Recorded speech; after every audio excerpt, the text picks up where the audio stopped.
आने वाला order ready हुआ? हाँ।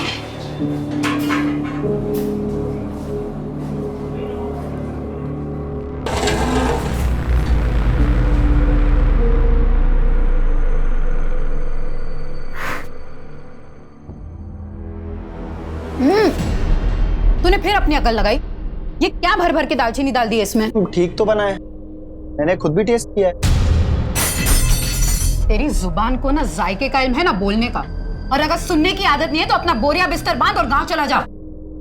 थोड़ा केवड़े का डालेंगे तो दालचीनी की हींग कम हो जाएगी। अच्छा, इतना ही बता दो तो तू क्या कर रही थी यहाँ खड़े खड़े? कुछ काम के नहीं हो दोनों। और ये बिरयानी भेज के मैं मेरा नाम बर्बाद नहीं करने वाली, ताकि चौराहे पे बांट दो इसको। काम करो अपना।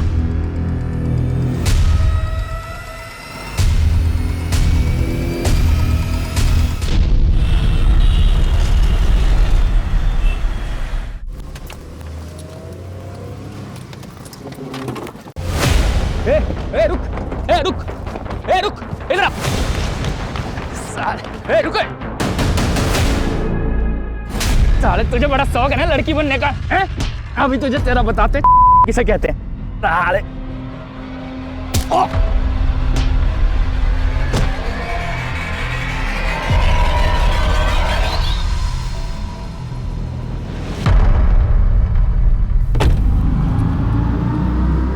रुको, पकड़।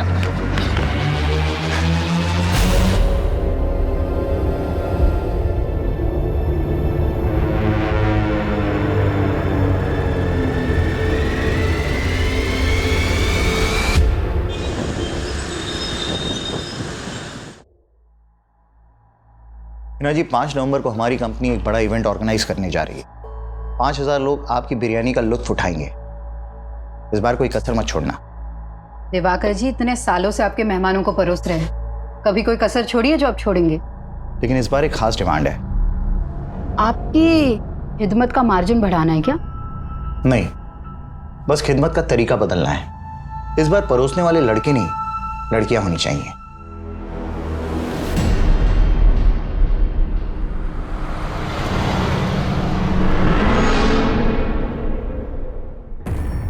माफ कीजिएगा दिवाकर जी, मैं आपकी डिमांड पूरी नहीं कर सकती।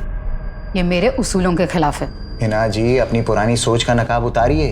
अब इसमें कोई बुराई नहीं है। मैं बखूबी जानती हूँ आप कितने शरीफ हैं, लेकिन मुझे ये बेहूदगी पसंद नहीं। उनको कभी कुछ पसंद नहीं आता इरफान, तंग आ गई मैं उनसे। 5 नवंबर को पुणे वाले इवेंट में हिना मैडम बिरयानी सप्लाई करने वाली है ना? हाँ, तो हम क्या करें, इसमें हमारा क्या भला होने वाला है? फिलहाल तो थोड़ा प्रेशर कम हो सकता है। मतलब ये कि 5 नवंबर को मैं तुम्हें एक स्पेशल तोहफा देने वाला हूँ। गम और खुशी भी तोहफे हैं जिंदगी के, सबको मिलते हैं। पर कुछ तोहफे ऐसे होते हैं जिन्हें अनरैप करने की हिम्मत नहीं होती हम में।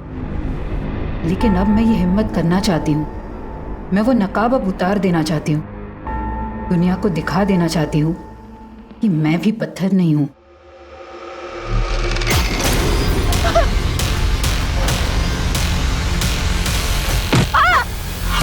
लेकिन जब भी हम जिंदगी को एक सही शुरुआत देने की सोचते हैं तो वो हर बार अपना अंजाम बदल देती है।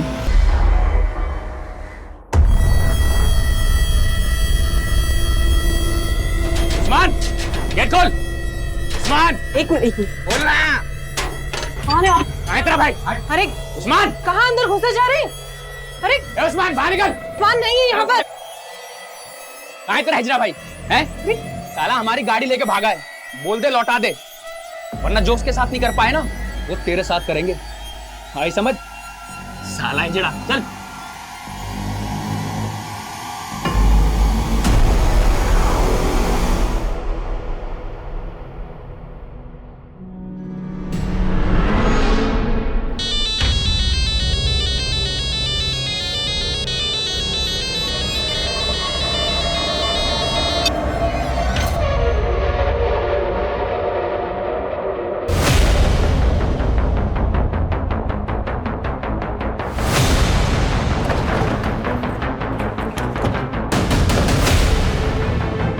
हटिए।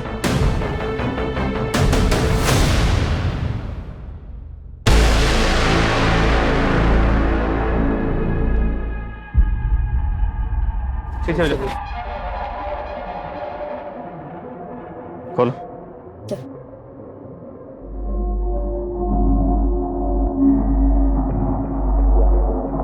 नमस्कार, आदाब। मैं अनूप सोनी क्राइम पेट्रोल सतर्क के ब्लैक हेडलाइंस अध्याय के आज के एपिसोड में आप सबका स्वागत करता हूं। हमारी जिंदगी की कुछ बातें ऐसी होती हैं जो हम दुनिया के सामने नहीं लाते हैं।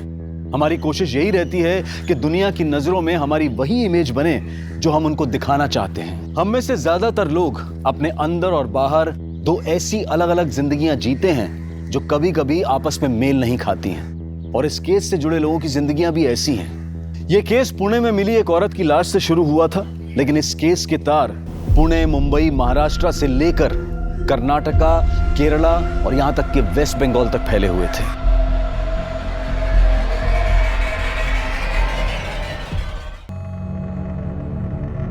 सर, इसके पास फोन, पर्स, आईडी कुछ भी नहीं है। बॉडी को जिस तरह यहाँ बोरी में डालकर डंप किया गया, कातिल ने इसकी शिनाख्त का कोई क्लू नहीं छोड़ा होगा।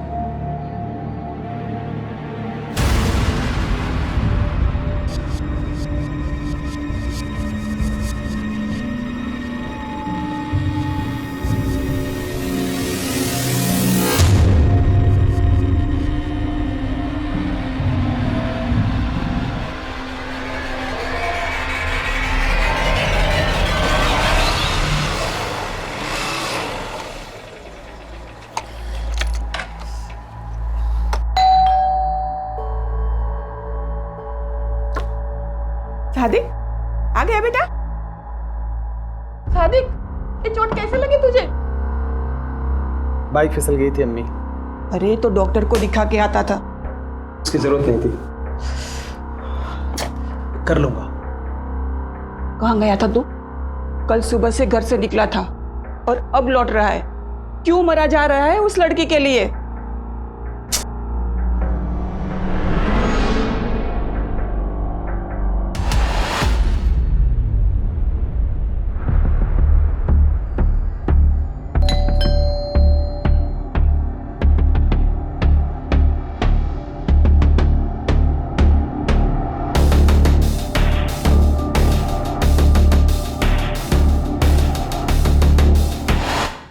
चाय लोगी या कॉफी? नहीं, मुझे कहीं और भी जाना है। लेकिन अगले 90 मिनट तक तो तुम सिर्फ मेरी हो। जी, कौन सा मसाज लेंगे? Deep tissue. तो चले शुरू करें।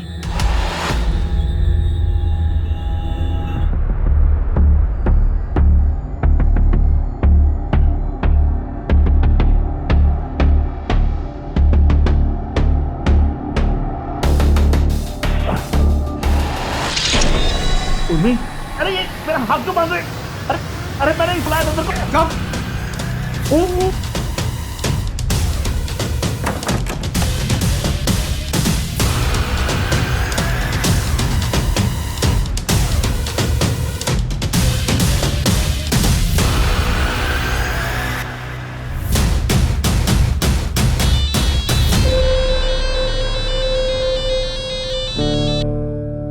हेलो, उस्मान कहाँ है तू? हाँ दीदी, मैं थोड़ा काम में फंसा हूँ। मैं आपको कॉल करूँ? देख, झूठ मत बोल। और ये गाड़ी किसकी उठाई तूने? अरे दीदी, मैं झूठ क्यों बोलूँगा आपसे? अच्छा, आप थोड़ी देर रुको ना, मैं आपको कॉल करता हूँ, ठीक है? बाय दीदी। अरे उस्मान सुन।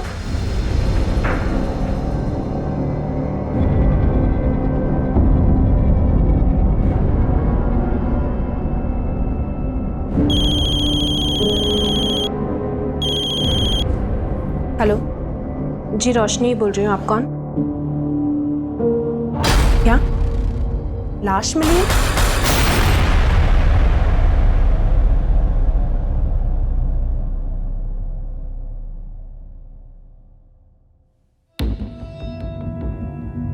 सर, इस औरत के सर और माथे पे जो जख्म है उसमें स्टोन के कुछ टुकड़े मिले हैं। मतलब इस औरत के सर पर किसी भारी पत्थर से लगातार वार किया गया। लेकिन इस औरत के नेक बोन में भी फ्रैक्चर है और हत्या गला दबाकर ही की गई है। और इसकी हत्या तकरीबन 60 से 65 घंटे पहले हुई होगी। 60 से 65 मतलब 5 नवंबर को। रेप के कुछ हैं? नहीं सर, ऐसा कुछ नहीं। पर हाँ, इसके पेट में प्रेगनेंसी के मार्क्स हैं। शायद 2 या उससे ज़्यादा बार डिलीवरी हुई है। मतलब ये औरत शादीशुदा हो सकती है? जी सर। माँ, बीवी, बहन, बेटी, मैंने औरत की जिंदगी का हर रिश्ता जिया, लेकिन मेरा वजूद हमेशा प्यासा रहा, उस प्यार का जो हमेशा मुझसे छीन लिया गया। मिजाज ही बदल दिया तुमने। पकोड़े जैसी चीज को रोज नया टेस्ट दे देती हो। मेरे अब्बू का हुनर है, कभी जबान तो कभी हाथों में उतर आता है। जुबान तो मैं तुम्हारी पकड़ नहीं सकता, लेकिन इसे मरते दम तक थामे रखना चाहता हूं।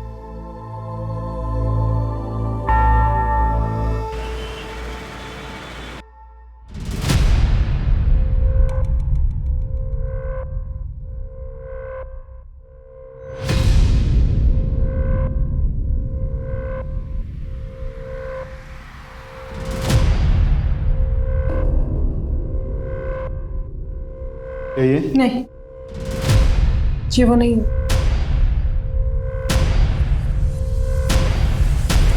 सर, क्राइम सीन के आसपास कोई भी ऐसा नहीं मिला जो इस औरत को पहचानता हो। तो महाराष्ट्र के किसी भी पुलिस स्टेशन में कोई ऐसी मिसिंग कंप्लेंट भी नहीं मिली जो इस औरत के हुलिये से मैच करती हो। तो जांच का दायरा बढ़ाना पड़ेगा। आसपास के स्टेट के सभी पुलिस हेडक्वार्टर से कांटेक्ट करो और पुणे आने वाली सभी बस, ट्रेन और फ्लाइट के रिजर्वेशन भी चेक करो। अब पुणे के सभी ज्वेलर से पता करो कि पायल कहाँ से खरीदी गई और किसने खरीदी। सर, हिना की पहचान पता करने का हर जरिया अपनाया जा रहा था, लेकिन फिलहाल कहीं से कोई भी लीड नहीं मिल रही थी, जो पुलिस को ये सोचने पर भी मजबूर कर रही थी कि कहीं हिना के मर्डर में उसके किसी करीबी का तो हाथ नहीं था। फटाफट करो इसको। अरे कितना वक्त लगा रहे तुम लोग, फटाफट करो। दिखाओ, 1 बजे तक डिलीवरी करना है माल। फटाफट काटो बेटा, जल्दी से। और सुनो, हिना नहीं है तो ये मत समझना कि छूट मिल गई है, ढिलाई नहीं होगी कोई। फटाफट काम करो और जो कुछ होगा मेरे हिसाब से होगा यहाँ पे, समझ गए ना? फटाफट करो काम। आदाब, ये क्या बदतमीजी है? आदाब, आदाब, आदाब, दरवाजा खोलो। आदाब, दरवाजा खोलो। आदाब।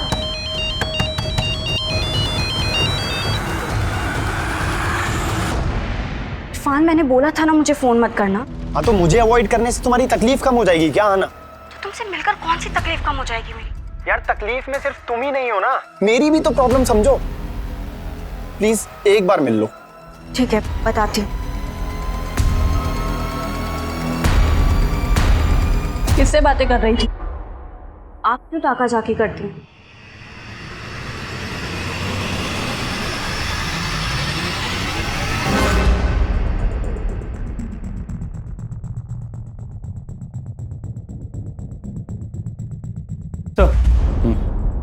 सर, कहीं से कोई लीड नहीं मिल रही है और अब शवग्रह वाले भी लाश का अंतिम संस्कार करने की परमिशन मांग रहे हैं। उन्हें थोड़ा वेट करने के लिए कहो।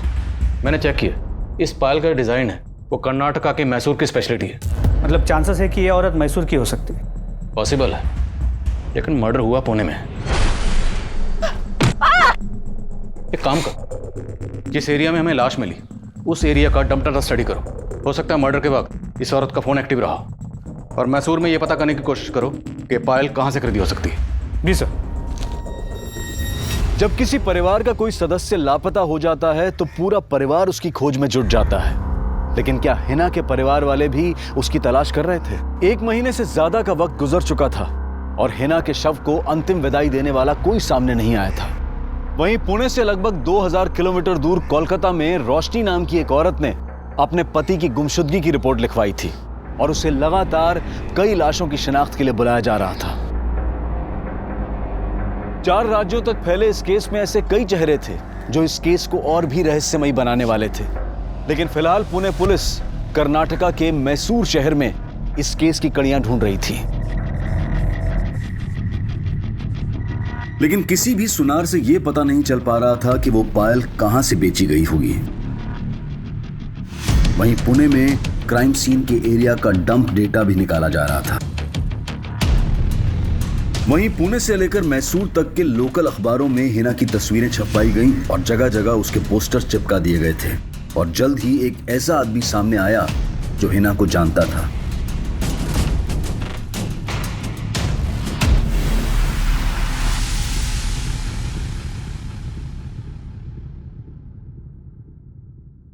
हिना शेख नाम था इस औरत का? जी साहब, ये मेरी दूर की भाभी लगती हैं। ये हिना शेख यहीं मैसूर में रहती थी? नहीं साहब, इनके शौहर का यहाँ मैसूर में आना जाना लगा रहता था, लेकिन ये दोनों मियाँ बीवी मुंबई के मलाड इलाके में रहते थे। शौहर का नाम क्या है? जलाल शेख, लेकिन काफ़ी सालों पहले जलाल भाई का इंतकाल हो गया था। शौहर का इंतकाल हो गया तो ये हिना शेख मुंबई में कहाँ रहती थी? मलाड में ही। जलाल भाई के इंतकाल के बाद उन्होंने काफ़ी तंगी में दिन काटे। फिर 5 साल पहले इन्होंने अपने अब्बू का बंद पड़ा बिरयानी सप्लाई का बिजनेस फिर से शुरू कर लिया। उस दौरान उन्होंने मुझे भी अपनी मदद के लिए मुंबई बुलाया था। अभी आपका काम तो चल पड़ा। इस बार पिछले महीने से भी ज़्यादा प्रॉफिट हुआ है। अच्छा, इसमें आपकी भी मेहनत है। ये लीजिए आपका हिस्सा। अरे भाभी, ये तो बहुत ज़्यादा है। बहुत ज़्यादा नहीं है, रख लीजिए मुश्ताक भाई। लेकिन साहब, 2 साल पहले मैं वापस मैसूर आ गया। काफ़ी वक्त से उनके कांटेक्ट में नहीं था, लेकिन यहाँ उनके बारे में पता चला तो सुनकर बहुत धक्का लगा। लेकिन हिना का मुंबई में कोई और रिश्तेदार तो होगा? जी साहब, हिना भाभी की एक बेटी और एक बेटा भी है, आहना और आदाब। एज? बेटी की उम्र 15-16 साल और बेटे की 10-11 साल होगी। इन 2 बच्चों के अलावा और कोई रिश्तेदार है साहब? हिना भाभी की सास भी है, आतिया शेख, और उनका देवर सादिक शेख। वो दोनों बोरीवली में कहीं रहते हैं। और हाँ, उनका एक बड़ा भाई भी है, अनवर बेग। वो अपनी बीवी जरीना के साथ अंधेरी में ही कहीं रहता है। हिना शेख का कत्ल हुए तकरीबन 1 महीना हो गया, लेकिन किसी भी रिश्तेदार ने खबर क्यों नहीं ली? साहब, मैं उनके कांटेक्ट में नहीं हूँ। मैंने हिना भाभी का पोस्टर देखा तो सीधा आपके पास चला आया।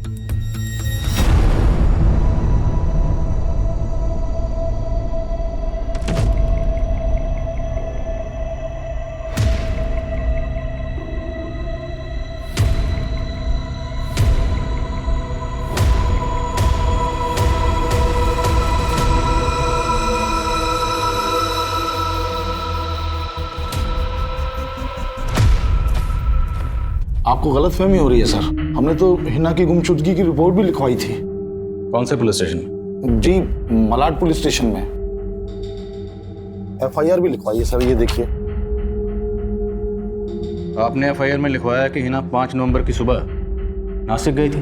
हाँ, वो आना से नासिक के बारे में बोल के निकली थी।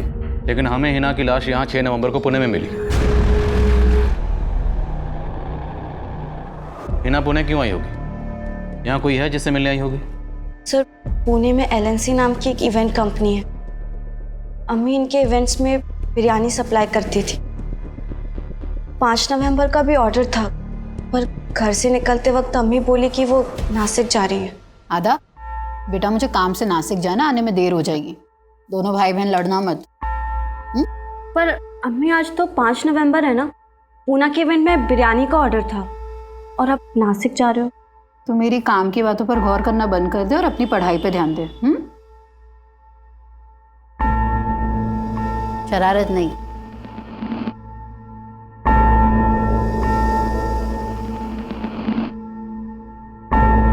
अम्मी, हग नहीं करोगे?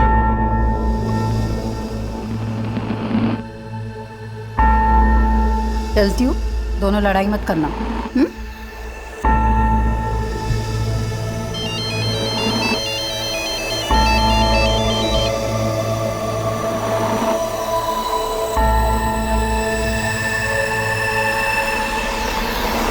हाँ ना, तुम्हारी अम्मी का किसी के साथ कोई झगड़ा, कोई दुश्मनी? हमें तुम्हारी अम्मी के बॉडी के पास से ये पायल मिली। हाँ सर, ये पायल अम्मी की है। वो हमेशा इसे पहने रहती थी। उन्हें गिफ्ट किया था उन्हें।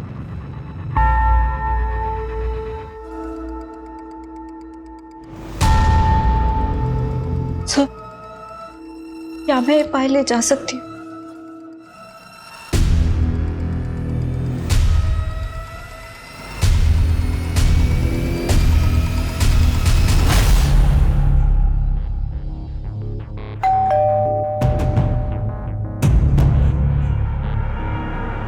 अब क्यों आया? जा, मुझे बहुत काम है ना, बहुत काम मिल गया, जा काम कर। अरे दीदी नाराज क्यों होते हो? आपके सिवाय कुछ है क्या मेरा? अच्छा चल, मक्खन मत लगा, आजा अंदर। अच्छा दीदी, रफीक भाई कहाँ है? क्या हुआ दीदी, सब ठीक तो है ना? अब तू ये सब छोड़ ना, चल तू बैठ, मैं तेरे लिए अभी चाय पानी लेकर आती हूँ, ठीक है?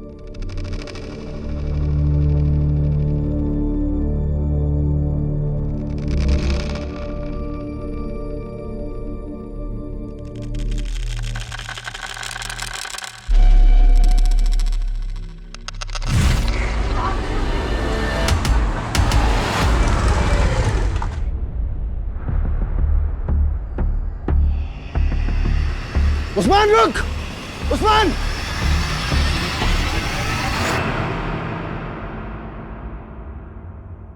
चल चाय पी।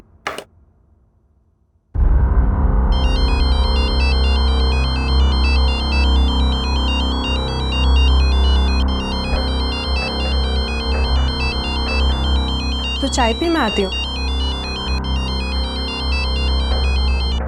हेलो, हाँ जी बोलिए। बंका? जी नहीं, मैं किसी बंका को नहीं जानती इंस्पेक्टर साहब।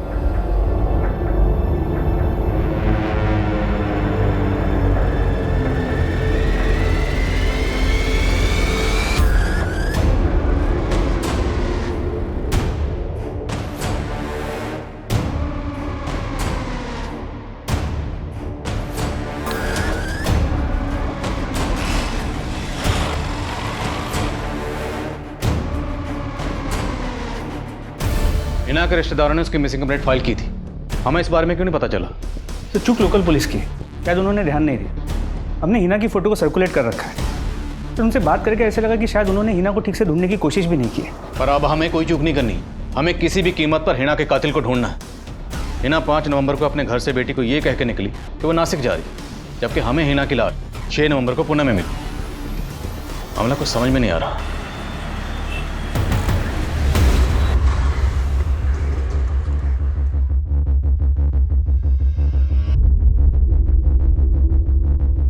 हाँ सर, हमने हिना को 5 नवंबर के इवेंट का ऑर्डर दिया था, लेकिन वो हमारे टर्म्स के मुताबिक काम करने के लिए तैयार नहीं थी, इसलिए हमने ऑर्डर कैंसिल कर दिया। लेकिन ऐसी क्या टर्म्स थी आपकी जो आपने इतने पुराने वेंडर का ऑर्डर कैंसिल कर दिया? सर दरअसल हिना अचानक से अपना प्राइस बढ़ाने लग गई, इसलिए हमने उसका ऑर्डर कैंसिल किया और दूसरे को ऑर्डर दे दिया। आपने ऑर्डर कैंसिल कर दिया था तो हिना पुणे क्यों आई थी? सर वो मैं कैसे बता सकता हूँ? गिनवा के रखो उसको पूरा और भर के रखना इसको ना, संभाल के, ठीक है? खाना बेटा, मैंने बोला था ना सब संभाल लूंगा मैं। अब तुम घर जाओ, बिल्कुल फिक्र मत करो, अपना और आदाब का ख्याल रखना। अच्छा एक और ज़रूरी बात थी, ये कंपनी का जो अकाउंट है उसका नेट बैंकिंग का पासवर्ड क्या है? तो वेंडर लोग के फ़ोन आ रहे हैं बार बार पेमेंट के लिए।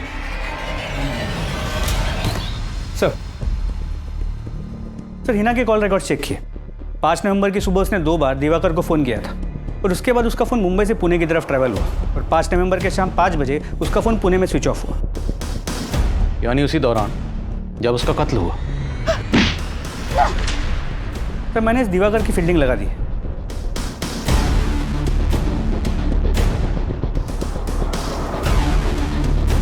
और सर इस दिवाकर के बारे में कुछ पता भी चला है। करीब 1 साल पहले इसने हैदराबाद में एक इवेंट किया था जहां पर रेड पड़ी थी। वहां पर अश्लील डांस हो रहा था। इस दिवाकर पर गर्ल्स ट्रैफिकिंग का आरोप भी लगा था, लेकिन बाद में उसे उस केस में क्लीन चिट मिल गई थी। पर हम इस दिवाकर को क्लीन चिट नहीं दे रहे। हिना की बेटी का कहना है कि हिना घर से ये कह के निकली कि वो नासिक जा रही है, जबकि हिना का फ़ोन नासिक नहीं बल्कि पुणे की तरफ ट्रैवल कर रहा था। मामला क्या है? एक लड़का है इरफान, हिना के यहाँ पर शेफ का काम करता था। हिना के मर्डर के 3 दिन पहले हिना ने उसे काम से निकाल दिया और ये इरफान हिना की बेटी अहाना के साथ फ़ोन पे रेगुलर टच में है। सर जिस जगह हिना का मर्डर हुआ था हमने उस एरिया का डम डेटा स्टडी किया और सर उस डम डेटा के अकॉर्डिंग हिना के 2 नंबर शो हो रहे थे और अहाना ने हमें उसका एक ही नंबर दिया है। 2 नंबर? सर हमने इस नंबर के कॉल रिकॉर्ड्स निकाले हैं। हिना के इस दूसरे नंबर के कॉल रिकॉर्ड्स लिख लो। और वो शेफ क्या नाम होता है? इरफान। बुलाओ उसे।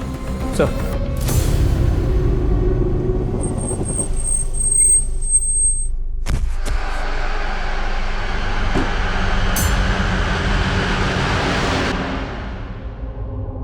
सर मानता हूँ कि हिना मैडम ने मुझे जॉब से निकाल दिया था, लेकिन मैंने कुछ नहीं किया है। जॉब से क्यों निकाल? ये नहीं बताएगा?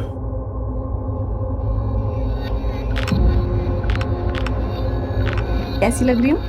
बहुत खूबसूरत लग रही हो। पर अम्मी के रहते ना ऐसे कपड़े नहीं पहन सकती मैं। लेकिन फिलहाल मेरे लिए तो पहन सकती हो ना। वैसे लगता है अम्मी।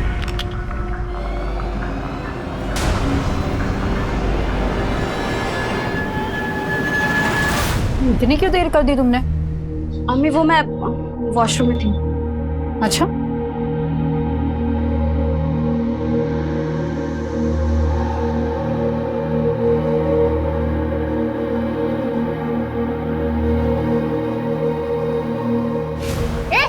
रुक इरफान।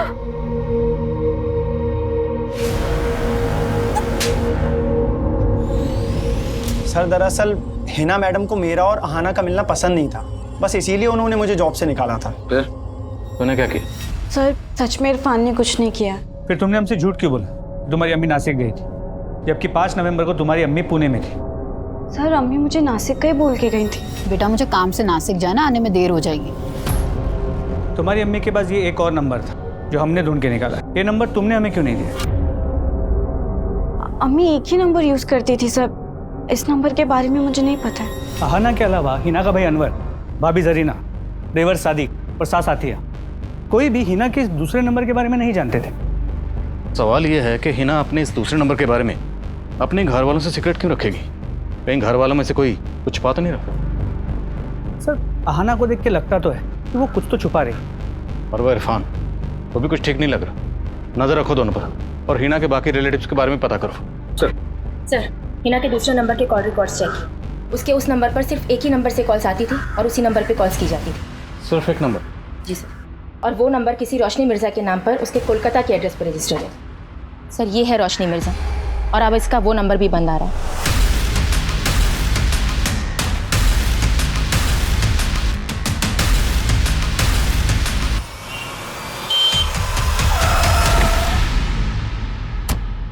सर आप जिस रोशनी मिर्ज़ा से मिलने आए हैं उसने करीब 1 महीना पहले 3 नवंबर को अपने पति रफ़ीक मिर्ज़ा की मिसिंग रिपोर्ट फाइल की थी और कुछ दिन पहले हमें रफ़ीक की लाश मिली थी।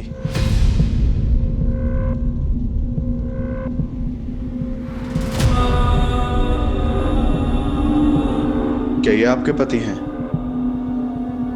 3 नवंबर को रोशनी के शौहर का यहाँ कलकत्ता में मर्डर हुआ और 5 नवंबर को हिना का पुणे में। वो हिना जिसे रोशनी लगातार कॉल कर रही थी और 5 नवंबर को ही रोशनी का नंबर पुणे में बंद हुआ। लेकिन सर आपका फ़ोन आते ही मैंने कंफर्म किया, उस दौरान रोशनी यही कोलकाता में ही थी। इनफैक्ट 5 नवंबर को मैं रोशनी से पूछताछ के लिए मिला भी था।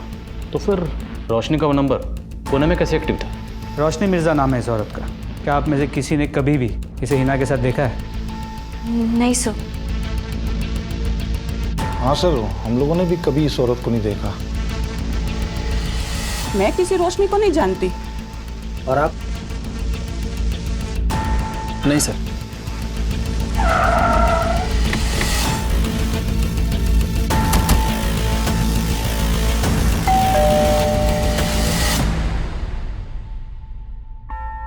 सर मैं ऐसा कोई नंबर इस्तेमाल नहीं करती थी, ये मेरा नंबर नहीं है। लेकिन ये नंबर आपके नाम पर रजिस्टर्ड है और इस नंबर से मुंबई में एक हिना नाम की औरत से लगातार बातें हो रही थी। ये हिना, पहचानते हैं इसे? नहीं सर, मैं नहीं जानती इसको। मैं कभी मुंबई भी नहीं गई हूँ। और पुणे? नहीं सर, मैं कभी बंगाल से ही बाहर नहीं गई हूँ।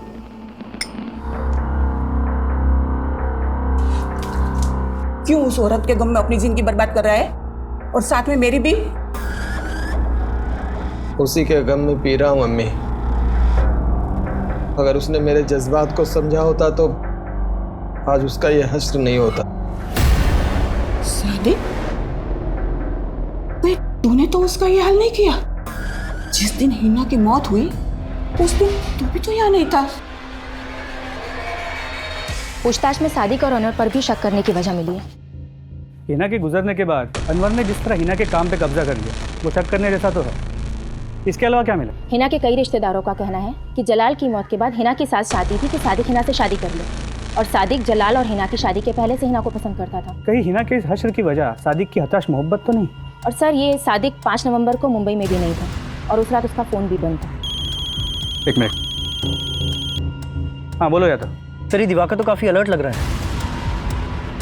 घर से ऑफिस, ऑफिस से घर, उसके पीछे जाके कुछ खास हाथ नहीं लग रहा है। उसका फ़ोन भी सर्वेलेंस पे, लेकिन वो कोई गलती नहीं कर रहा। लेकिन हाँ, उसका एक चपरासी है, उसका राजदार है।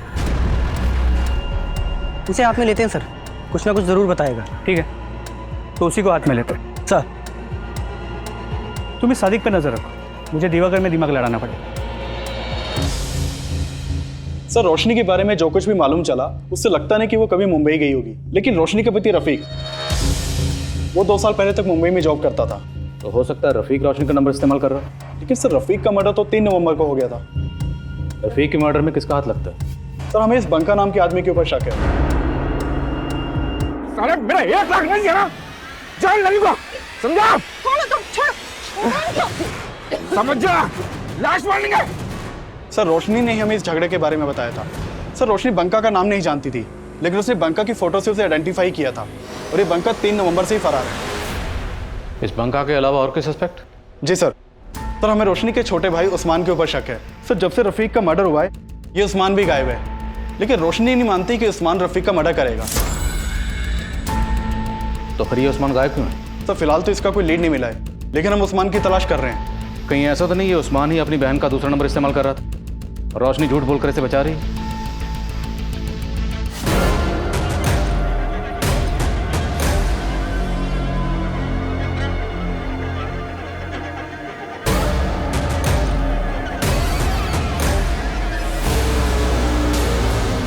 मैं मानता हूँ कि मैं हिना से निकाह करना चाहता था, लेकिन हिना तुझसे शादी नहीं करना चाहती थी। ये बात तुझसे बर्दाश्त नहीं हुई? ऐसा कुछ नहीं किया है सर। उस शाम तू कहा था जिस दिन हिना का मर्डर हो? लोनावाला में अपने दोस्तों के साथ। तू लोनावाला में नहीं, पुणे आया हुआ था। तू जानता था कि हिना पुणे आई हुई है। अब ये बता कि हिना के दूसरे नंबर की कहानी क्या है, और ये रोशनी का इस मर्डर से क्या लेना है? मैं किसी रोशनी को नहीं जानता सर, और ना ही हिना के किसी दूसरे नंबर के बारे में। मैं कह रहा हूँ मैंने कुछ नहीं किया है। साहब मेरे सादिक ने कुछ नहीं किया, और वो तो ये निकाह करना चाहता भी नहीं था, बल्कि मैं चाहती थी कि हिना का निकाह सादिक से हो।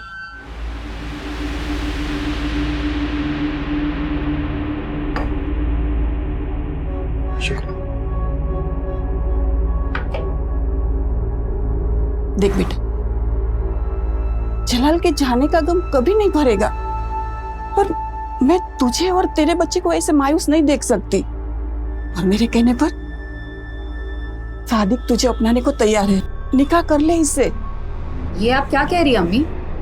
सादिक मेरे भाई जैसा है।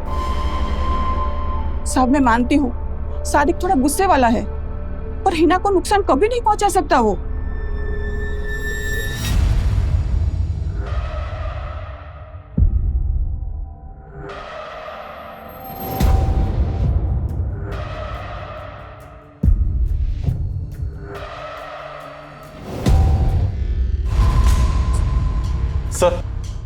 सर आप मान रहे थे कि उस्मान रोशनी का दूसरा नंबर यूज कर रहा होगा, लेकिन यहाँ तो उस्मान का भी मर्डर हो चुका है।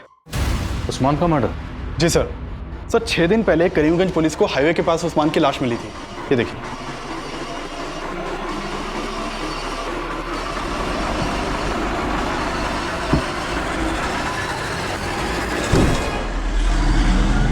उस्मान को कौन मार सकता है? सर फिलहाल इसकी तो कोई लीड नहीं मिली है, लेकिन एक चौंकाने वाली बात पता चली है कि उस्मान किन्नर था। किन्नर? जी सर, किन्नर के भेष में लुटेरा। ये देखिए सर, जिन लोगों को लूटता था उनके सामने औरत बन के जाता था।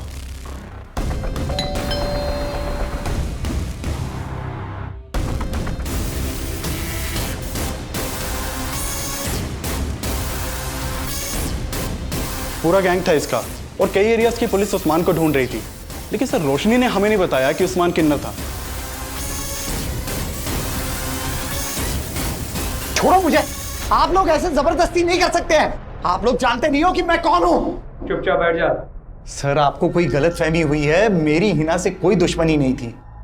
तेरे चपरासी ने हमें तेरे और हिना के उस मुलाकात की सच्चाई बता दी। मैं अच्छी तरह जानती हूँ कि तुम्हारी कंपनी इवेंट्स की आड़ में अश्लील नाच और न जाने क्या क्या करवाते हो, इसलिए बेहतर होगा कि मेरी पेमेंट क्लियर कर दो, वरना एक एक को एक्सपोज कर दूंगी मैं। ऐसा सोचना भी मत, वरना वो हश्र करूंगा कि ये धमकी किसी और को देना, मुझे नहीं। सर मैं मानता हूं कि हिना ने मुझे एक्सपोज करने की धमकी दी थी, लेकिन उसके मर्डर में मेरा कोई हाथ नहीं है।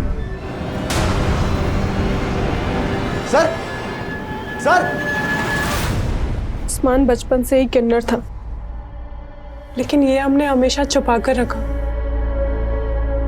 पर पैसों की तंगी से लड़ने के लिए वो औरत के भेस में।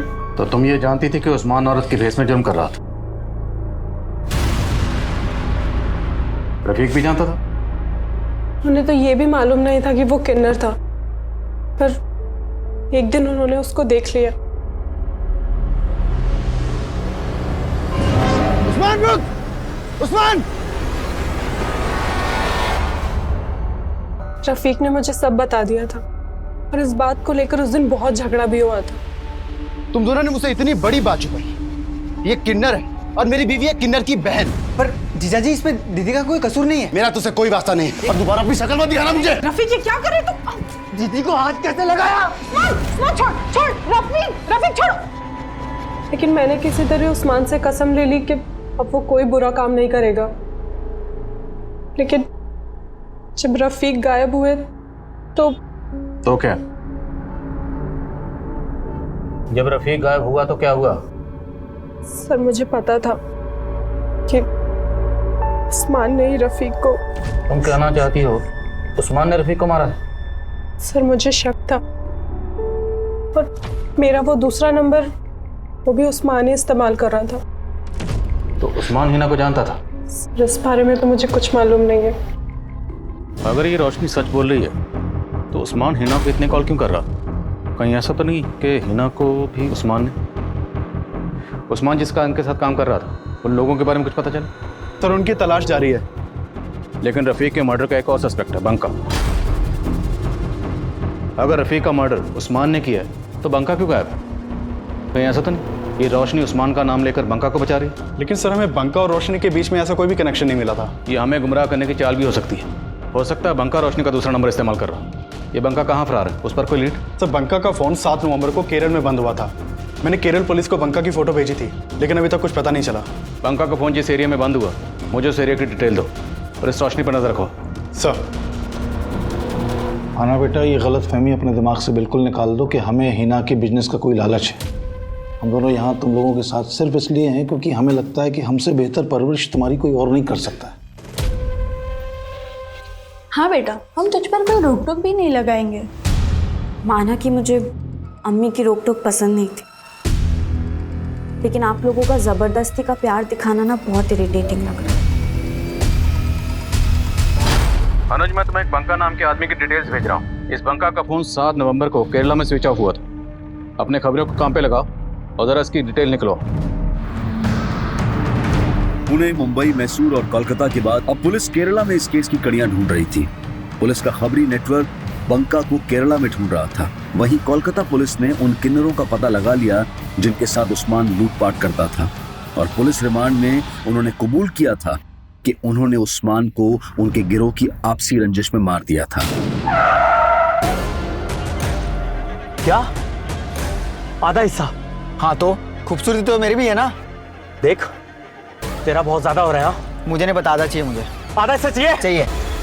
लेकिन क्या उस्मान ने रफीक और हिना को मारा होगा? इन सवालों के जवाब इस केस में एक और घुमाव लाने वाले थे। सर खबरियों ने बंका की इन्फॉर्मेशन निकाल ली है, वो दुबई भाग गया। दुबई भाग गया? जी सर, यहाँ केरला में बंका जहाँ ठहरा हुआ था उस जगह का पता चल गया है। वहाँ फिलहाल कोई अहमद पाशा नाम का आदमी रहता है। हो सकता है उससे हमें कोई बंका की इन्फॉर्मेशन मिल जाए।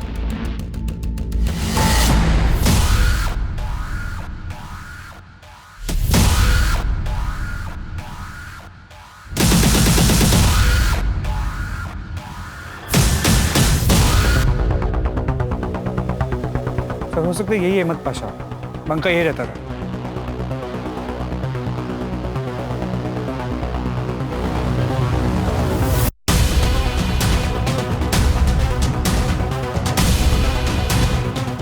रफीक,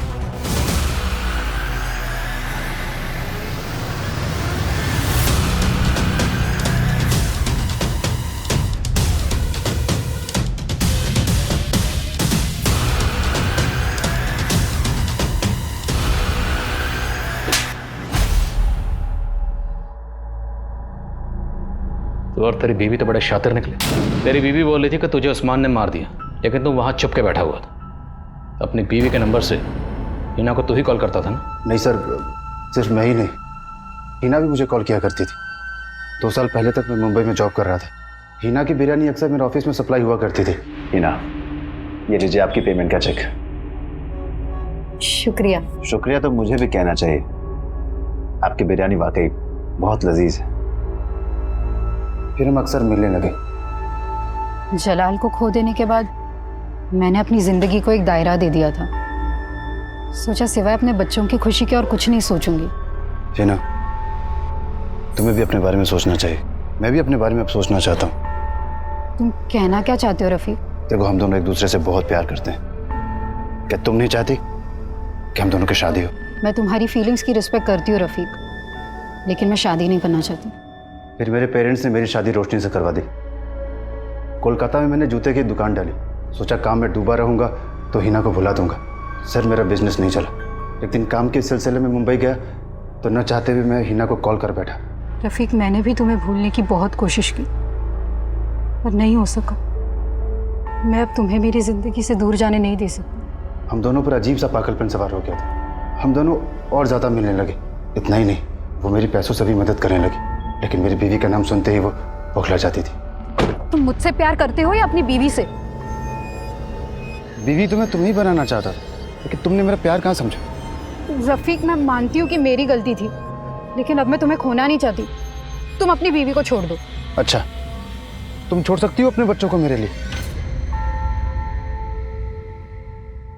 ठीक है, हम अब नहीं मिलेंगे, लेकिन तुम्हें वो मेरे सारे पैसे वापस करने होंगे जो तुमने मुझसे लिए थे, वरना तुम्हें मोलेस्टेशन के चार्ज में अरेस्ट करवा दूंगी। उसका वो रूप देखकर मैं हैरान हो गया। मैं भी उससे छुटकारा पाने का एक रास्ता निकाल लिया। तुमने इस सब के बारे में अपनी बीवी को बताया और तेरे इस प्लान में तेरी बीवी भी शामिल हो गई। सर, रफीक तो मुझे किन्नर की बहन बोलकर हमेशा छोड़ने के ताने देते थे, लेकिन फिर अपने और हिना के रिश्ते की सच्चाई बताकर भी मेरा साथ हमेशा देने का वादा भी किया। सर, रोशनी साथ हो गई तो मैंने हिना को कॉल करके झूठ मूठ का बोला कि रोशनी मेरा साथ छोड़ने के लिए तैयार। इसके बदले उसे 5 लाख रुपए चाहिए। हिना मान गई और मैंने बंका को भी साथ में ले लिया। और बंका भी तैयार हो गए? सर, मुझे बंका का उधार देना था और उसे उन पैसों से दुबई जाना था, तो मैंने बंका पर प्रेशर डाला कि तू मेरा साथ दे। हिना 5 नवंबर को 5 लाख रुपए लेकर मुझसे मिलने पुणे आ गई। ये लो।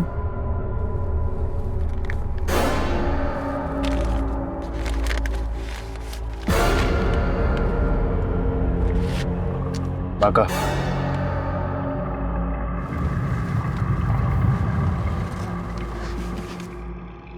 गाड़ी